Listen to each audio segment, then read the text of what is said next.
The Caulfield Cup is still wide open, 7-1 the field after today's Caulfield Stakes. It was a race that drew the best field assembled in Australia this year, and it was humbled by the Bart Cummings trained Shaftesbury Avenue. A sour day for Damien Oliver, who was suspended for 2 meetings, and he'll miss the Caulfield Cup for the 2nd year in a row. The first, and this was the only favourite to win, Catchfire for Bob Hoisted, this half-sister to Ride the Rapids. Too Good for Sparky Miss and Perfect Prospect. The second went to Stephen King and John Marr with Tuturian at 6-1, a good win downing the favourite Western Chorus.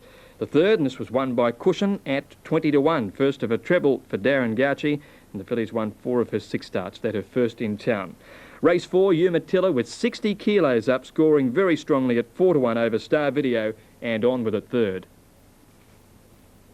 The Caulfield Guineas, whilst not the highlight of the day, carries the most prize money at $500,000. As so often is the case in this race, a surprise. Chortle took the lead at the 200-metre mark. Coming out after him is Feeling, and Naturalism's diving through near the inside. Chortle in front with Naturalism getting up on the inside. Glorious Day and ready to explode.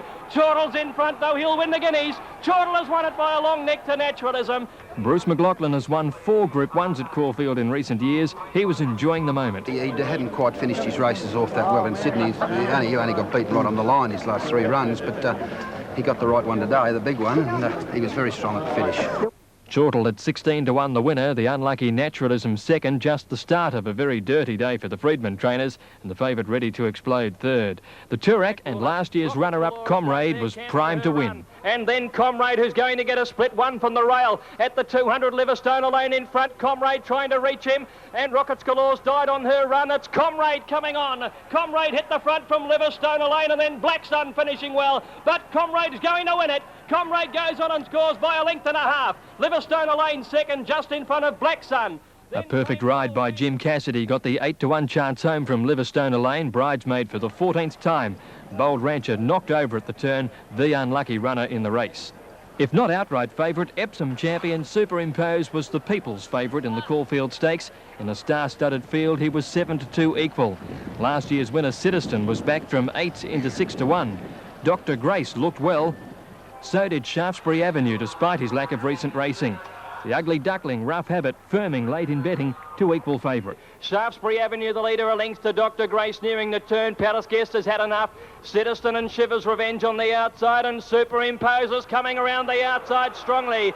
Shaftesbury Avenue first for home from Dr. Grace. Citizen is out and Superimpose wider. Shaftesbury Avenue joined by Dr. Grace at the 200. 2 lengths then Citizen and Superimpose coming. Shaftesbury Avenue kicked away though. Shaftesbury Avenue in front of Dr. Grace. Superimpose finishing well. Shaftesbury Avenue in front. Shaftesbury Avenue a length and a half or 2 to Superimpose. Citizen. Shaftesbury Avenue will start hot favourite in the Cox Plate in the fortnight. The Cummings Genius again coming to the fore. A brilliant run really for a horse that's having his first run in 1.25 miles in a very good field, and he's back to his best. It was a very good trial for the Cox Plate. Lee Freedman wasn't disappointed with the great Superimpose. An enormous effort to come from where he did and run second.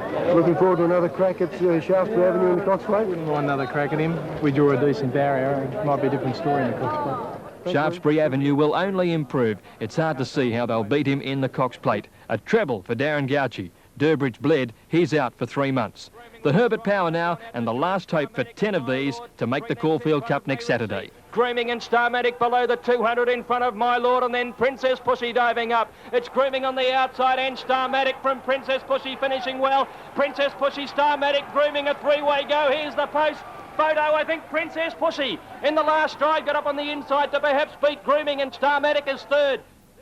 So Princess Pushy now into the Caulfield Cup next week. Greg Childs will be trying to get off Weekend Delight to retain the ride. Bad luck for the Freedmans. Placed 5 times today without a winner. Daily Double, 2 and 5, 56.10. The Extra, 12 and 1, 25.40.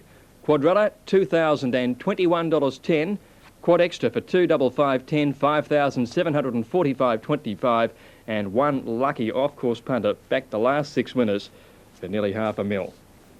Nice work. The second day of the Melbourne 3-day event has seen both riders and horses